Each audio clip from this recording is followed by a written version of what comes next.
Back to my channel edutainment and मैं हूं स्मिता सिंह, आपकी educator for code 55 human resource management and labour welfare, and we are preparing for NTA UGC NET JRF 2022 and we are going to study organizational behavior unit 4, right? So unit 4 से हमने काफी सारे topics कर लिए हैं। ये सारे screen पर जो भी टॉपिक्स आपको दिख रही हैं सब कुछ हमने किया हुआ है, सारे टॉपिक्स हमने कवर किए हुए हैं प्रीवियस सेशंस में। अगर आपने अभी तक नहीं देखा है उन सेशंस को तो आप यूट्यूब पे जाकर देख सकते हैं, राइट? एंड अगर आपको मेरा चैनल पसंद आता है, मेरी टीचिंग स्टाइल पसंद आती है, तो आप मेरे चैनल को सब्सक्राइब कर लीजिए एंड बेल आइकॉन दबा सकते हैं, जिससे आपको नोटिफिकेशंस मिलते रहेंगे। जो भी न्यू वीडियोस मैं अपलोड करती हूँ यूट्यूब पे, आपको उनके नोटिफिकेशंस इजीली मिल जाएंगे and you can avail the classes. And also you can share my videos to the people who are studying for the same, for code 55 labor welfare, and so that they could also avail my classes in in free of cost, and they can get benefited by my classes, right? आपके सामने मैं आज का जो topic है लेके आ रही हूँ।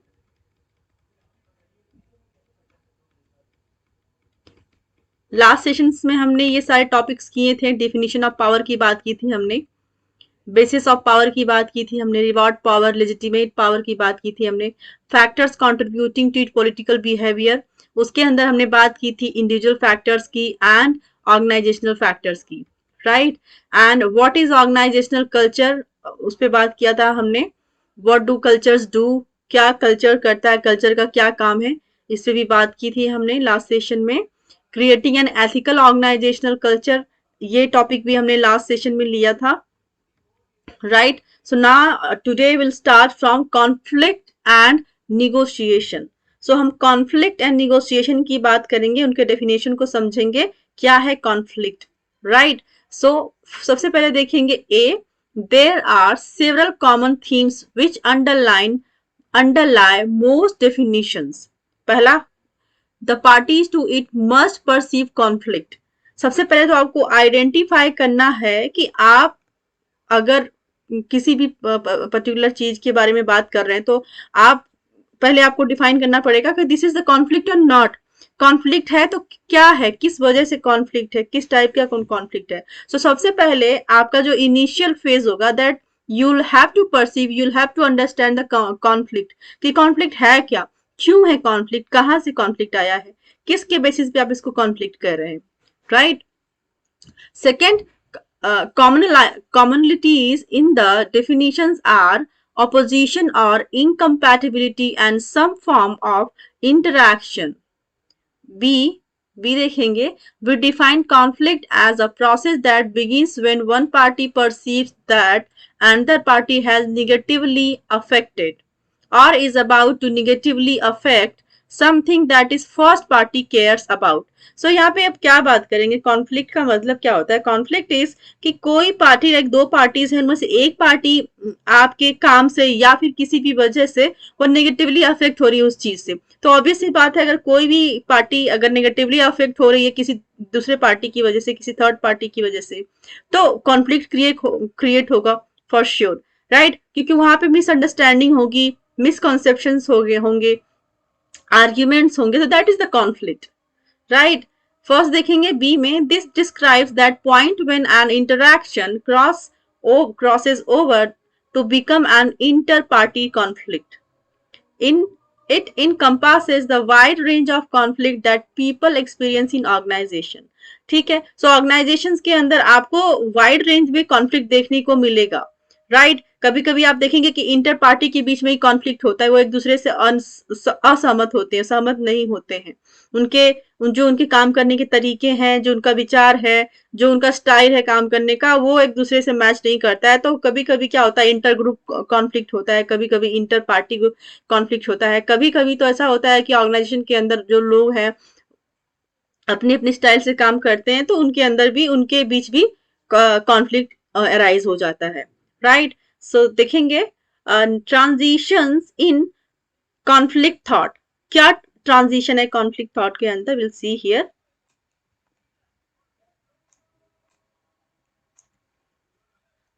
द ट्रेडिशनल व्यू, क्या है ट्रेडिशनल व्यू?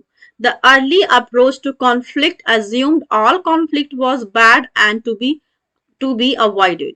So अर्लियर क्या समझा जाता था कॉन्फ्लिक्ट को एक बैड वे में लिया जाता था कि एक बुरी चीज है कॉन्फ्लिक्ट, और इसको हमेशा अवॉइड किया जाने की कोशिश होती थी कि इसको अवॉइड, कॉन्फ्लिक्ट जब भी अराइज हो उसको सॉल्व ना करके, उससे बात ना करके, उसको हमेशा अवॉइड करने की बात सोची जाती थी, उसके अवॉइडेंस पे ध्यान दिया जाता था अर्लियर, अर्लियर की बात होती, पहले ऐसा हुआ करता था, right? It was viewed negatively and discussed with such terms as violence, destruction, and irrationality to reinforce its negative connotations. So ये क्या दर्शाता है?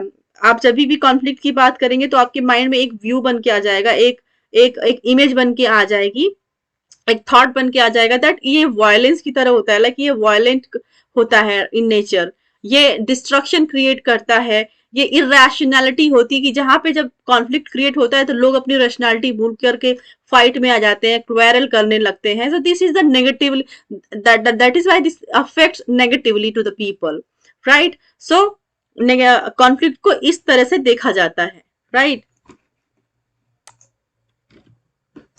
थर्ड देखेंगे, this traditional view of conflict was consistent with attitudes about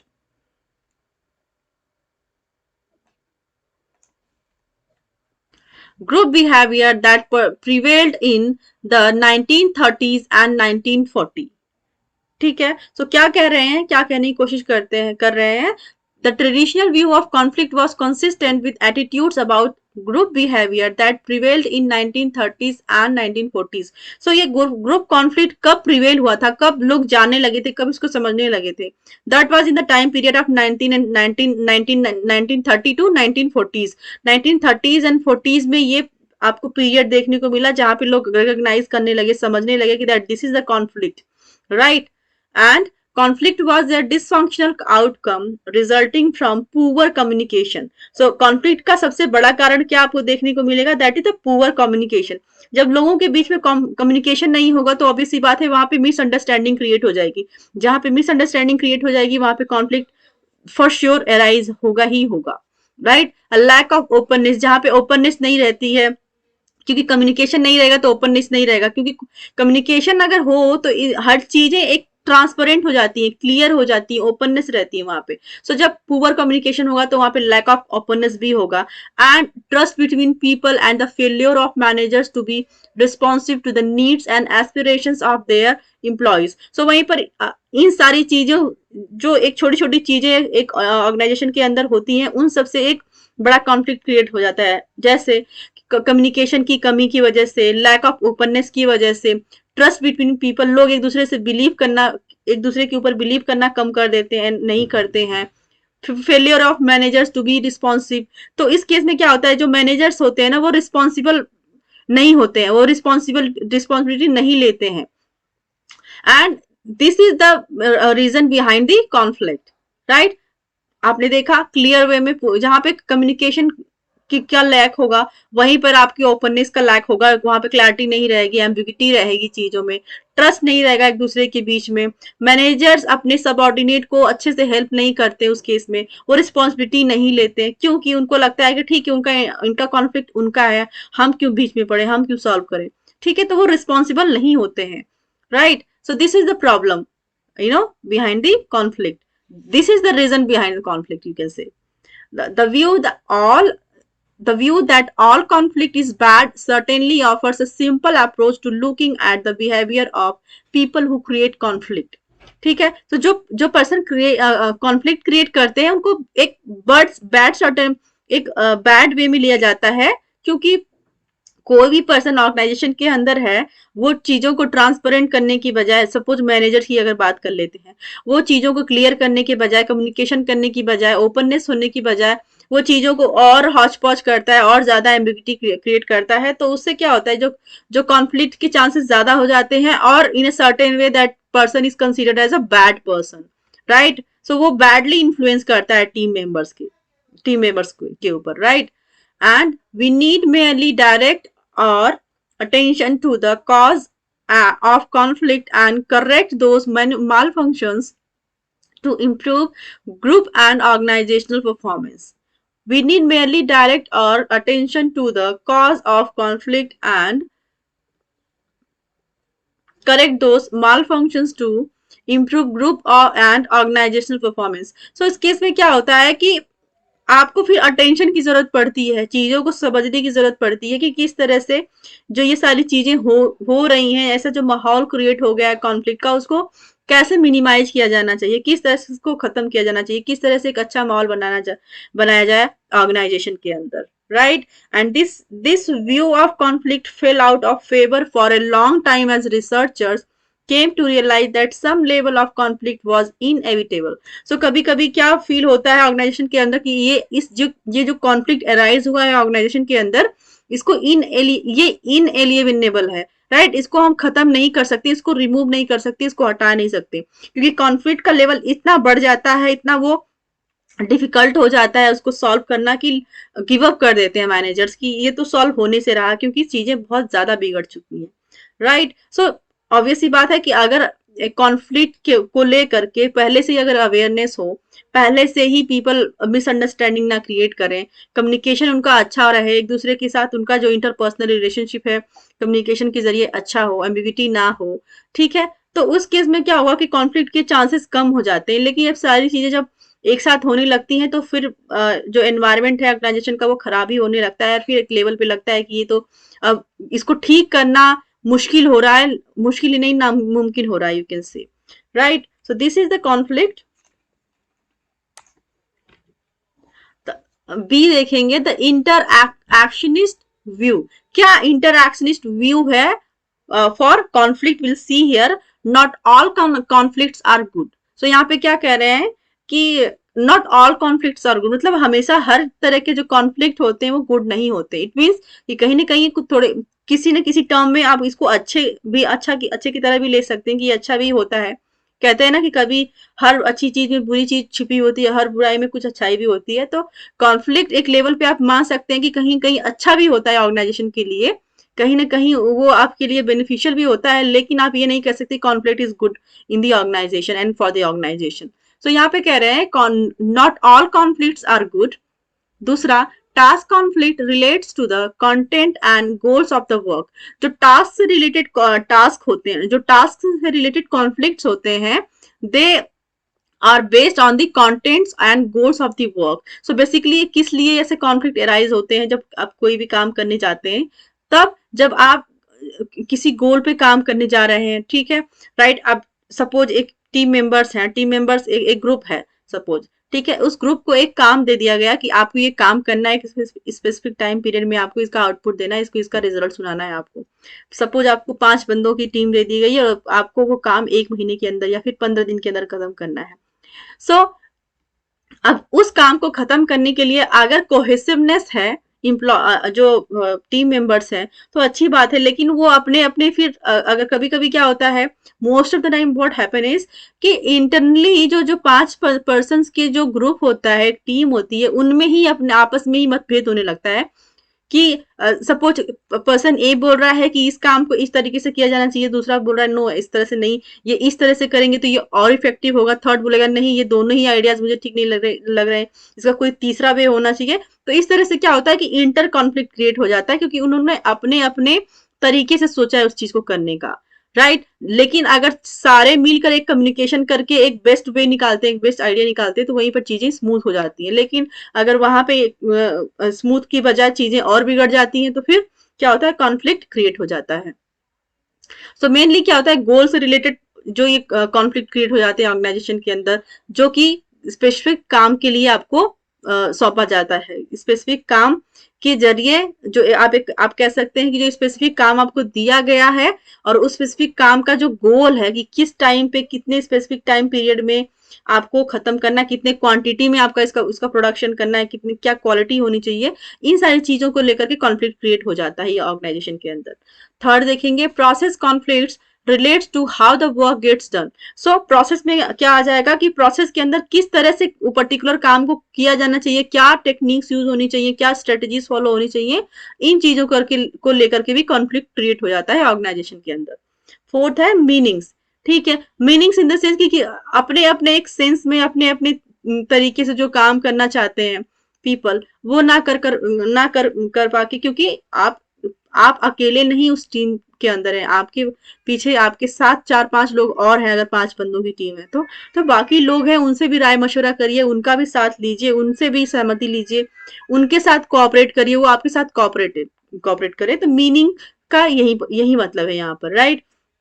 सी देखेंगे resolution focused view of conflict. So resolution मतलब कि आपका जो कॉन्फ्लिक्ट होता है वो किस पे बेस्ड होता है, दैट इज रिजोल्यूशन। कि आप कॉन्फ्लिक्ट है ठीक है, लेकिन उसका सोल्यूशन भी तो है ना, उसका सोल्यूशन भी तो देखेंगे। तो सबसे पहले आप क्या करेंगे कि कॉन्फ्लिक्ट जो है ठीक है, आ गई कोई बात नहीं है, होता है ऑर्गेनाइजेशन के अंदर, 5 लोग हैं, 5 तरह की सोच है उनके, 5 तरह की उनकी स्ट्रेटेजीज है, बनाने के तरीके हैं, बट उस पर रिजोल्यूशन क्या है, किस तरह से इसका समाधान क्या है, उन पे बात करेंगे, राइट। सो तो कॉन्फ्लिक्ट प्रोसेस क्या है, कॉन्फ्लिक्ट के प्रोसेसेस आपको देखने को मिलेगा स्टेज 1 में।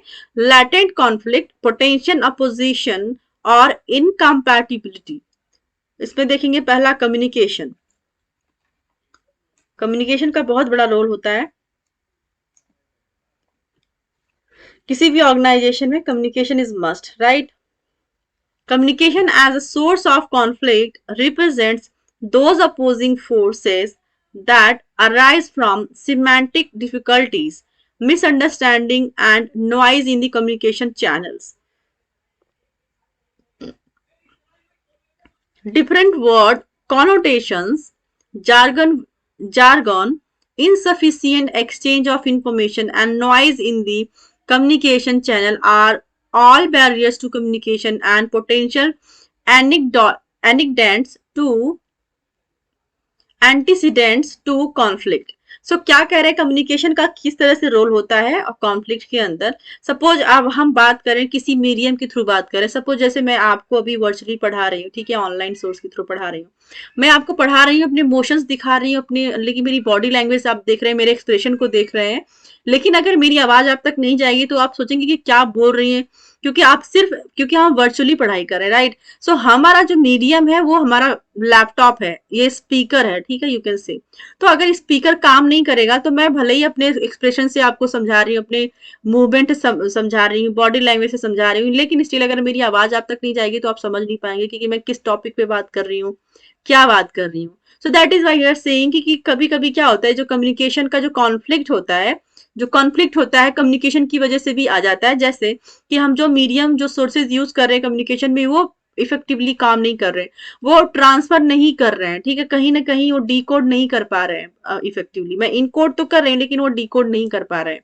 सो this is the problem, this is the sometime what happen is कि ये एक रीजन, मेजर रीजन माना जाता है कि अगर आप कम्युनिकेशन कर रहे हैं तो जो मीडियम यूज कर रहे हैं कम्युनिकेशन का वो इफेक्टिव नहीं है, वो ठीक से डीकोड नहीं कर पा रहा है, वो अपनी बात को पहुंचा नहीं पा रहे हैं, ठीक है। और कभी कभी क्या होता है कि जो सिमेंटिक जो नॉइज होती हैं, जो जार्गन वर्ड्स होते हैं, जार्गन का मतलब कि जो डिफिकल्ट वर्ड, ऐसे वर्ड जो यूज करें आप जिसको जिसको सुन के सामने वाले को समझ में ही ना आए कि ये क्या बोल क्या रहे हैं, ठीक है, इसका वर्ड ही नहीं समझ में आ रहा है, इनको अर्थ ही नहीं समझ पा रहे हैं। तो जार्गन वर्ड्स की वजह से कभी होता है, कॉनोटेशंस जो आप चीजें दर्शा रहे हैं उसकी वजह से भी आता है कि आप वो सामने वाला समझ नहीं पा रहा है, राइट। सो ये सारे रीजंस होते हैं कॉन्फ्लिक्ट के। नॉइज का होता है कि कभी कभी क्या होता है, क्लास में अगर आप कम्युनिकेशन कर रहे हैं तो बहुत ज्यादा नॉइज होने लगती है क्लास में, तभी भी आपकी तक वो मैसेज ठीक से नहीं पहुंच पाता क्योंकि उस नॉइज में लोग डिस्ट्रैक्ट हो जाते हैं। तो टीचर क्या कह रहा है, क्या समझा रहा है, उनको समझ में नहीं आता है। This is also the reason of the conflict.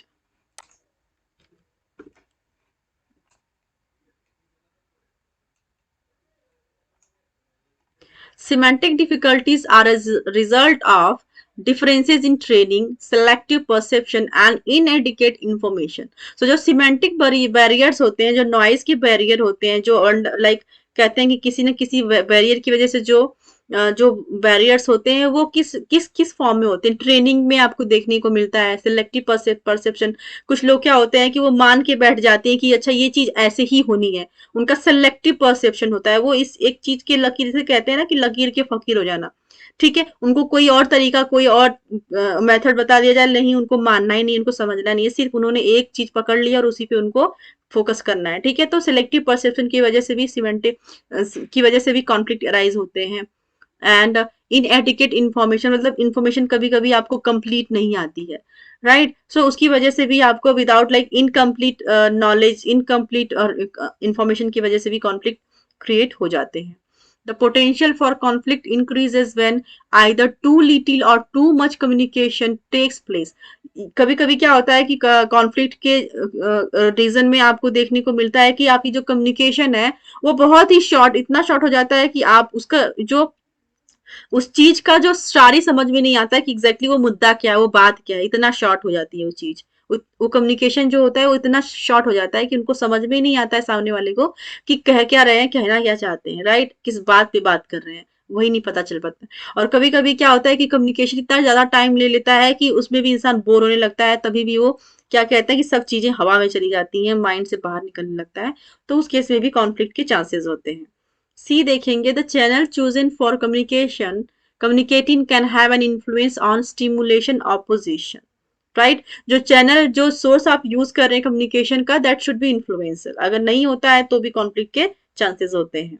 दूसरा देखेंगे स्ट्रक्चर, क्या स्ट्रक्चर है, विल सी हियर।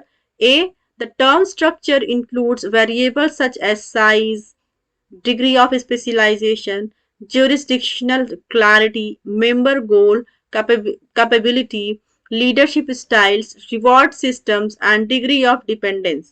B क्या बोल रहा है? That size and specialization act as forces to stimulate conflict.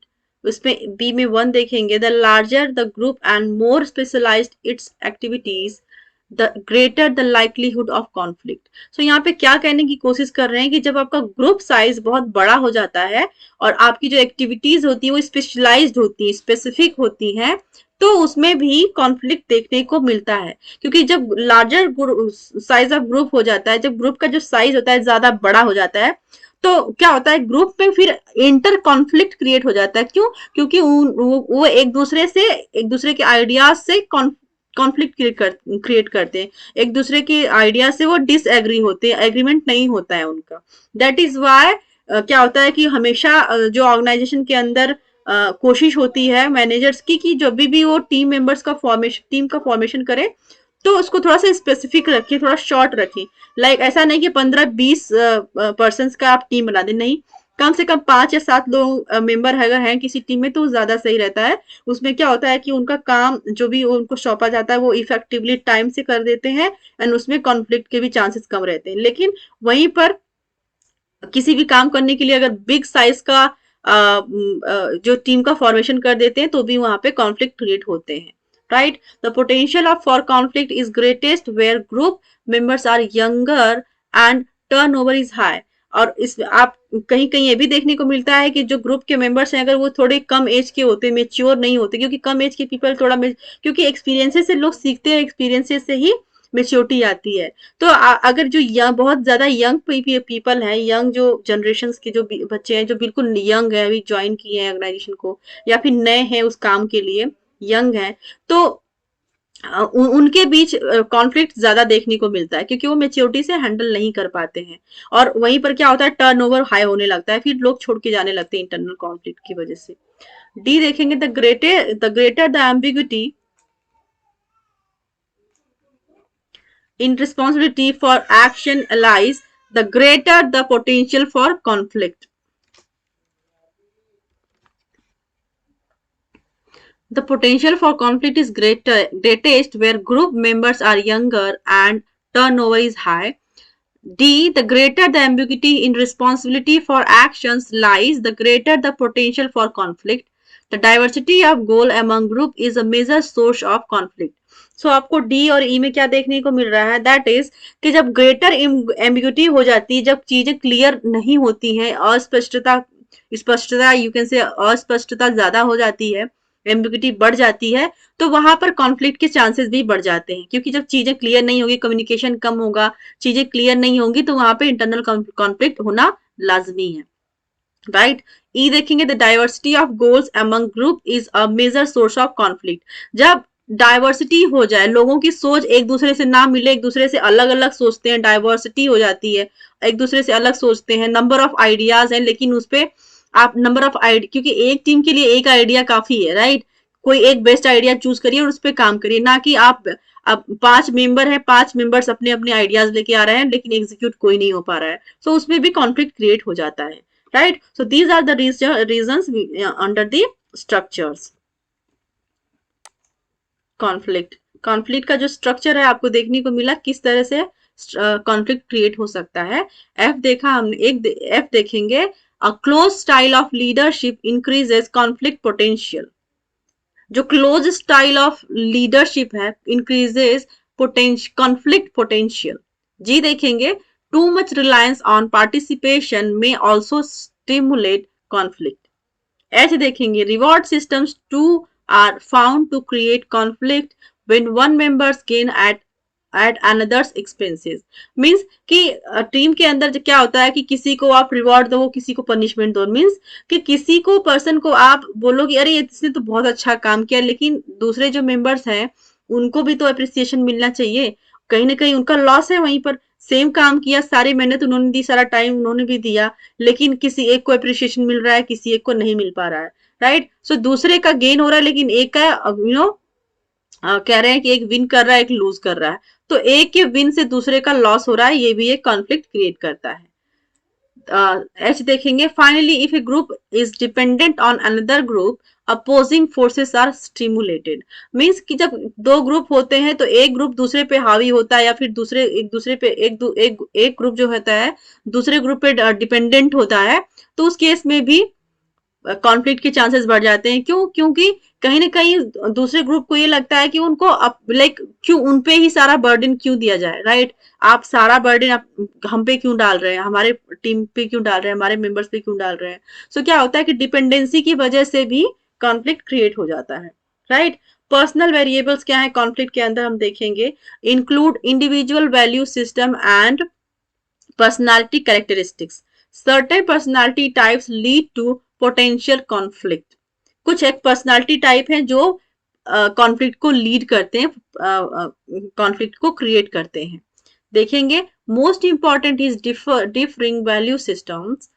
Value differences are the best explanation for differences of opinions on various matters. So कभी क्या होता है कि लोगों के वैल्यूज डिफरेंट होते हैं, राइट। ऑर्गेनाइजेशन के अंदर अगर आप जितने 10 लोग हैं, 10 लोगों से अगर बात करेंगे तो हर एक इंसान के, हर एक पर्सन का एक उसका खुद का के थॉट होते हैं, उसके खुद के प्रिंसिपल होते हैं, उनके खुद की वैल्यूज होती हैं कि क्या किन वैल्यूज को वो इंपॉर्टेंस देते हैं, किन वैल्यूज पे वो काम करते हैं, राइट। तो वैल्यूज में डिफरेंसेस की वजह से भी कॉन्फ्लिक्ट क्रिएट हो जाता है। This is the personal variable.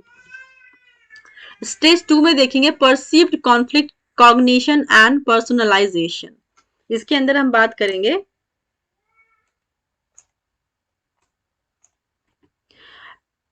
antecedent conditions lead to conflict only when the parties are affected by and aware of it.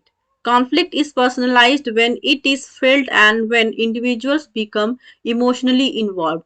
So कोई भी conflict personalized तब माना जाता है जब उससे वो emotionally attach हो जाता है।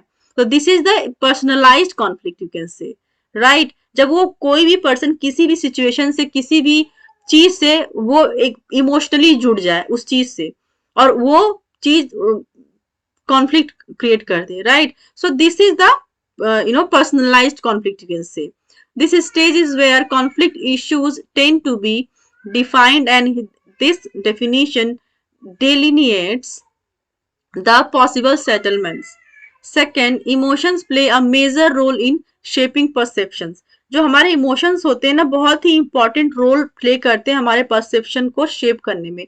हमारी सोच क्या है, हमारी समझ क्या है, हमारे थॉट क्या है, हमारे विचार क्या है। सो हमारे इमोशंस उनको शेप करते हैं, एक बेस्ट वे होता है उनको शेप करने का, राइट। और emotions play major role in shaping our perceptions. Negative emotions produce oversimplification of issues, reductions in trust and negative interpretation of the other party's behavior. So क्या करते हैं, जब इंसान के अंदर नेगेटिव इमोशंस आ जाते हैं, किसी चीज को वो हमेशा नेगेटिवली लेने लगते हैं, किसी बात को का पॉजिटिव एंगल ना पकड़ के वो नेगेटिव एंगल पकड़ने लगते हैं, तो वो चीजें सिंपल ना होकर के वो थोड़ा डिफिकल्ट हो जाती हैं, इश्यूज क्रिएट करते हैं, उसके अंदर फिर ट्रस्ट की कमी आ जाती है। दो पीपल हैं, दो दोनों की बॉन्डिंग अच्छी थी, लेकिन जहां पर इमोशनली आप हर चीज को नेगेटिवली लेना स्टार्ट कर दिए, अब क्या फिर क्या होने लगता है, वहां पे रिलेशनशिप खराब होने लगता है, वहां पे रिलेशनशिप में भी लैक आने लगता है, कमी होने लगती है, वो अच्छा काम नहीं करते हैं, right. And negative interpretation of the other party's behaviour, and this is that is why जो जो कॉन्फ्लिक्ट एराइज होता है वो नेगेटिव इम्पैक्ट डालता है हमारे पार्टीज पर, हमारे interpretation of other party's behaviour. जो दूसरे पार्टी हमारे तरफ लाइक आप कह सकते हैं कि जो पार्टी हमारे फेवर में काम कर सकती थी, लेकिन अब वही पार्टी हमारे अगेंस्ट काम कर रही है। क्यों? क्योंकि हमारे जो इमोशंस हमने हमारा जो इमोशंस है वो नेगेटिव हो गया है। हर चीज को ओवर जज करने लगे हैं, हर चीज में कमी निकालने लगे हैं, या फिर हर चीज को का बुरा एंगल देखने लगे, उसका पॉजिटिव साइड ना देकर के हमेशा उसका नेगेटिव साइड देखने लगे हैं। कम्युनिकेशन की कमी हो जाती है, विश्वास की कमी हो जाती है, ट्रस्टीशिप खत्म हो जाती है। तो ये सारी चीजें होती हैं, ये सारे ही पहलू होते हैं कॉन्फ्लिक्ट के। Positive feelings increase the tendency to see potential relationships among the elements of a problem, to take a broader view of the situation and to develop more innovative solutions. So क्या कह रहे हैं कि जहां पर negative emotions, negative feelings, negative like thought process आपके conflict आपके आपके ऑर्गेनाइजेशन के अंदर आप कह सकते हैं कि आपका जो रिलेशनशिप होता है ऑर्गेनाइजेशन के अंदर वो नेगेटिवली इम्पैक्ट करता है, कॉन्फ्लिक्ट क्रिएट करता है। वहीं पर अगर आप एक पॉजिटिव फीलिंग के साथ चल रहे हैं, पॉजिटिव एंगल पकड़ रहे हैं, तो क्या होता है कि वहां पर चीजें कॉन्फ्लिक्ट वाली ना होकर के अच्छी हो जाती, स्मूथ हो जाती है, राइट। तो यहाँ पे बात करेंगे positive feelings increase the tendency to see potential relationship among the elements of a problem. ठीक है, वहां पर क्या होता है कि प्रॉब्लम्स को भी आप पॉजिटिवली हैंडल कर लेते हैं, राइट। वहां पे कॉन्फ्लिक्ट अराइज होने से पहले उसको आप समाधान दे देते हैं, उसका समाधान कर लेते हैं, समाधान निकाल लेते हैं, उसको उसका सॉल्यूशन फाइंड कर लेते हैं आप, अगर आपके अंदर पॉजिटिव इमोशंस है, पॉजिटिव फीलिंग्स है। To take a broader view of situation and to develop more innovative solutions,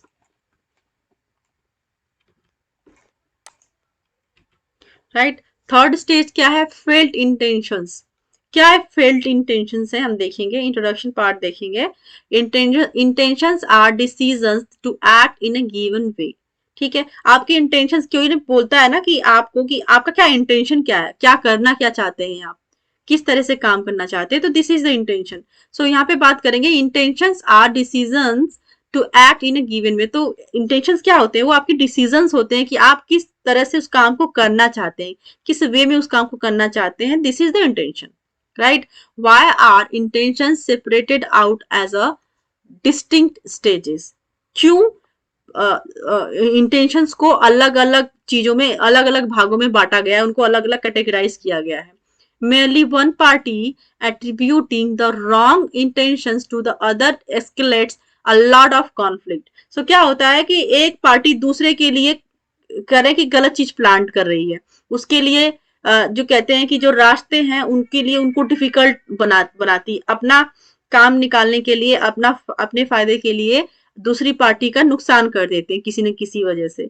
सो क्यों करते हैं, क्या क्या इंटेंशंस क्या है उसके अंदर, राइट। सो आपको देखने को मिलेगा one an author's effort to identify the primary conflict handling intentions is represented along two dimensions. वो two dimensions क्या है? पहला है कोऑपरेटिवनेस, पहले तो आप कोऑपरेट करेंगे, अगर कोऑपरेट करते हैं एक दूसरे के साथ तो वहां पे कॉन्फ्लिक्ट कभी भी क्रिएट नहीं होगा। The degree to which one party attempts to satisfy the other party's concerns, जहां पे दूसरे पार्टी के लिए भी सोच रहे हैं, दूसरे पार्टी के भले के लिए भी सोच रहे हैं, उसकी उस पार्टी की सक्सेस की भी बात भी कर रहे हैं, अपने फायदे के साथ साथ दूसरे का भी, दूसरी पार्टी का भी आप फायदा देख रहे हैं, तो वहां पे कभी भी कॉन्फ्लिक्ट क्रिएट नहीं होगा। तो this how this will happen? This will happen by the cooperativeness, you can say. Assertiveness क्या होगा? The degree to which one party attempts to satisfy his or her own concerns. Assertiveness में क्या होता है? persons, people या फिर team selfish हो जाते हैं, वो सिर्फ अपने भले की बात करते हैं, अपने ही वेलफेयर की बात करते हैं, तो वहां पे कॉन्फ्लिक्ट फॉर श्योर अराइज होगा, राइट। सेकंड देखेंगे, 5 conflict handling intentions can be identified.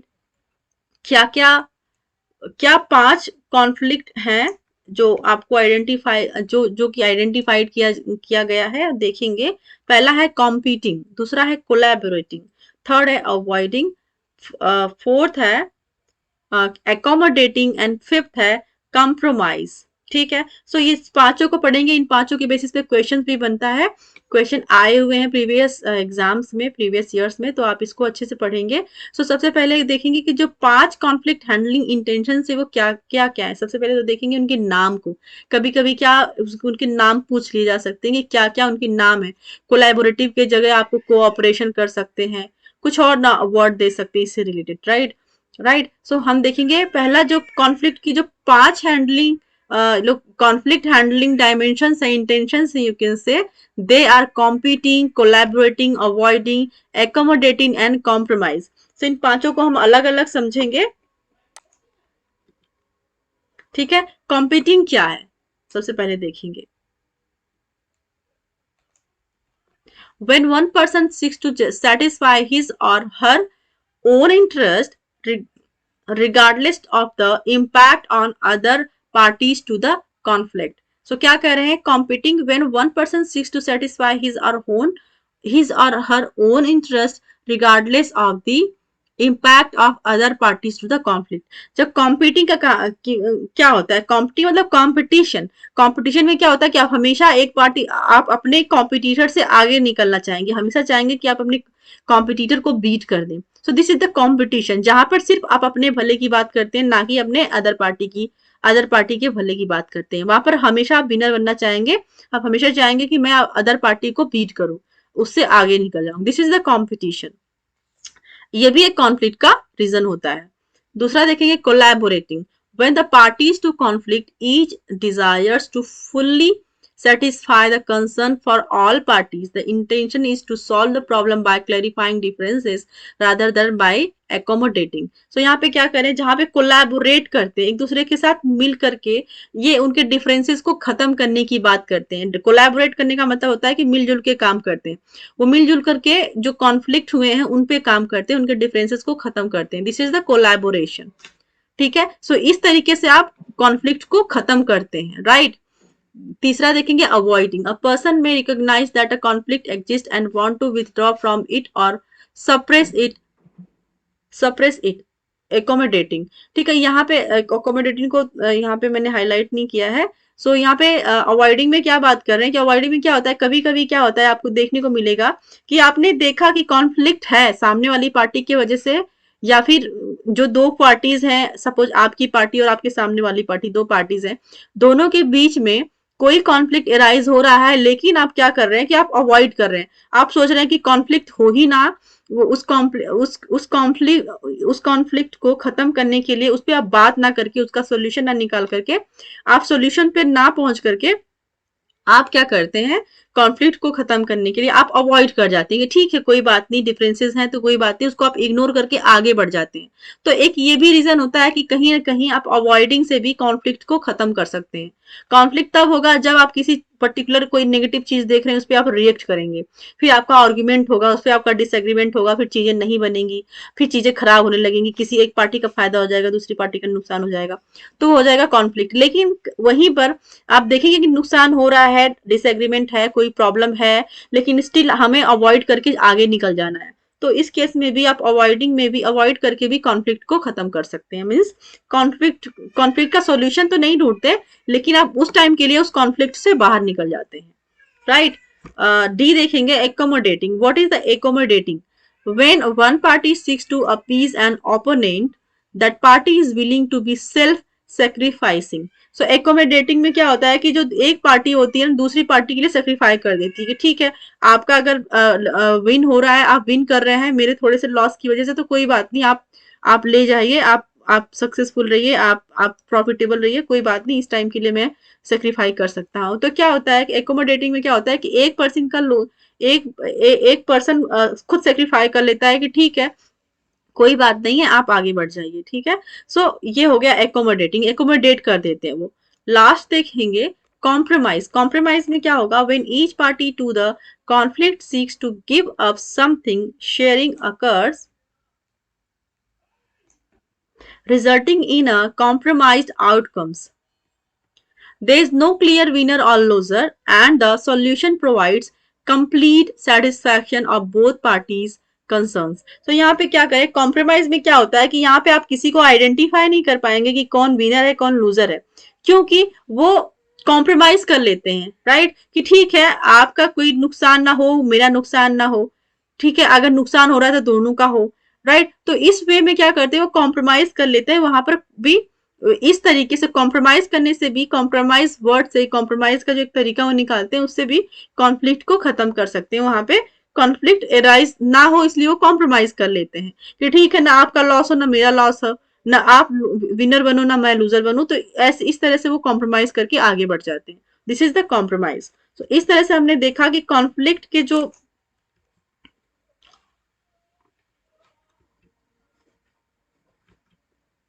Conflict के 5 इंटेंशंस देखने को मिला, कॉन्फ्लिक्ट हैंडलिंग इंटेंशंस, कॉन्फ्लिक्ट को 5 तरीकों से हैंडल किया जा सकता है, जो पांचों हमने बात की उन पे क्वेश्चंस बन सकते हैं। पहला हमने देखा कॉम्पिटिंग, दूसरा collaborating, third avoiding, fourth accommodating and last compromising, right. So आप इसको याद रखिएगा, इन वर्ड्स को याद करिए रखिएगा एंड इनके डेफिनेशंस को भी याद रखिएगा कि क्या एग्जैक्टली है इसमें, right.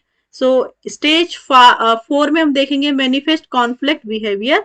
Will see this topic in next session. तब तक के लिए आप मेरे साथ जुड़े रहिए, मेरे साथ बने रहिए एंड मेरे वीडियोस को देखते रहें अगर आपके लिए बेनिफिशियल है तो। And thank you so much for watching me, thank you very much.